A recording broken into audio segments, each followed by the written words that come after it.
तो क्या आपका भी सपना है 2026 में सेंट्रल हिंदू स्कूल में एडमिशन लेने का? अगर हाँ, तो आप बिल्कुल सही जगह पर आए हैं। ये है SET, मतलब स्कूल एंट्रेंस टेस्ट के लिए आपकी A to Z गाइड। हमने ऑफिशियल बुलेटिन को अच्छी तरह से पढ़ा है, उसे पूरा समझा है, ताकि आपको इंडिया के सबसे प्रेस्टीजियस स्कूलों में से एक में एडमिशन का एक बिल्कुल क्लियर, सीधा साधा रास्ता मिल सके। तो चलिए शुरू करते हैं। हम 5 स्टेप्स में सब कुछ कवर करेंगे। सबसे पहले स्कूल की लेगेसी को समझेंगे, फिर एलिजिबिलिटी, एग्जाम का सिलेबस, ज़रूरी तारीखें और आखिर में एप्लीकेशन प्रोसेस के बारे में बात करेंगे। तो पहला सवाल जो दिमाग में आता है, आखिर सेंट्रल हिंदू स्कूल इतना स्पेशल है क्यों? चलिए जरा इसकी हिस्ट्री और लेगेसी को देखते हैं। देखिए, ये कोई आम स्कूल नहीं है। ये बनारस हिंदू यूनिवर्सिटी यानी BHU का एक इंटीग्रल पार्ट है और इसकी शुरुआत 1898 में हुई थी।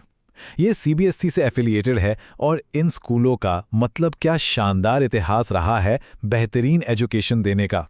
और ये स्कूल वाराणसी की खूबसूरत ऐतिहासिक इमारतों में है। अब आते हैं सबसे ज़रूरी सवाल पर, क्या आप एलिजिबल हैं? चलिए फटाफट एलिजिबिलिटी रिक्वायरमेंट्स चेक कर लेते हैं। एकेडमिक क्वालिफिकेशन की बात करें तो ये काफ़ी सीधी सादी है।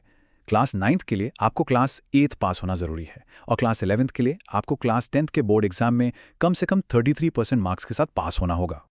अच्छा, अब एक बहुत ही क्रिटिकल पॉइंट पर आते हैं, एज लिमिट। देखिए, इस मामले में वो बहुत स्ट्रिक्ट हैं, तो इसे ज़रा ध्यान से सुनिएगा।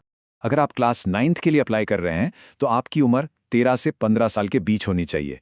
इसमें कोई छूट नहीं है, कोई एक्सेप्शन नहीं। और वहीं अगर आप क्लास 11th के लिए अप्लाई कर रहे हैं तो आपकी मैक्सिमम एज 18 साल हो सकती है।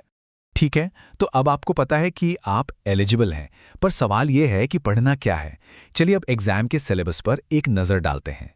क्लास 9th के एंट्रेंस टेस्ट के लिए आपको क्लास 8th के लेवल पर फोकस करना है और सब्जेक्ट्स हैं ये 5 main: English, Hindi, maths, social science और साइंस। अब बात करते हैं क्लास 11th की।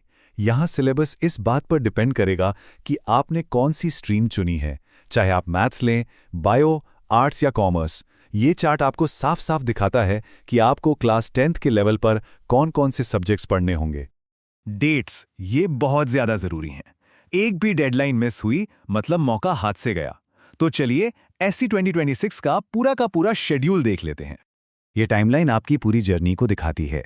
प्रोसेस शुरू होगा 20 फरवरी से, जब एप्लीकेशन फॉर्म आएंगे, और ख़त्म होगा 15 जुलाई को, जब एडमिशन बंद हो जाएंगे।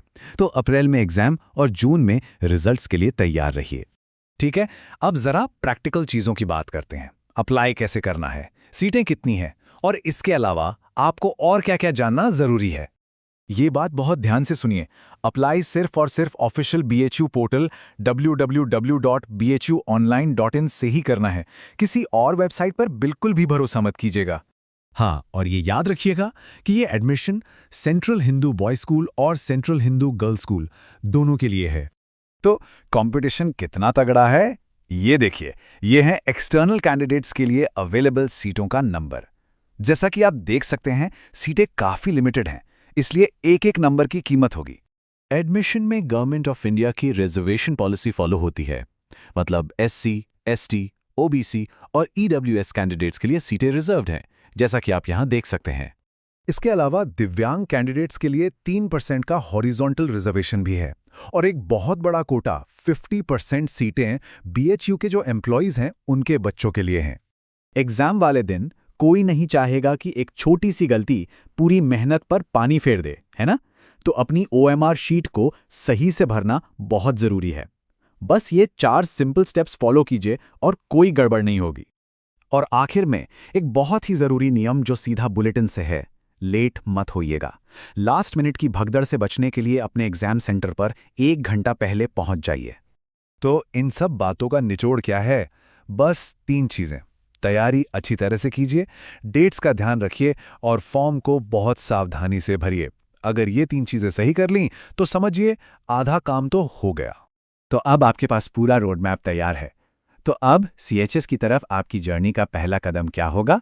अपनी तैयारी आज से ही शुरू कर दीजिए। All the best.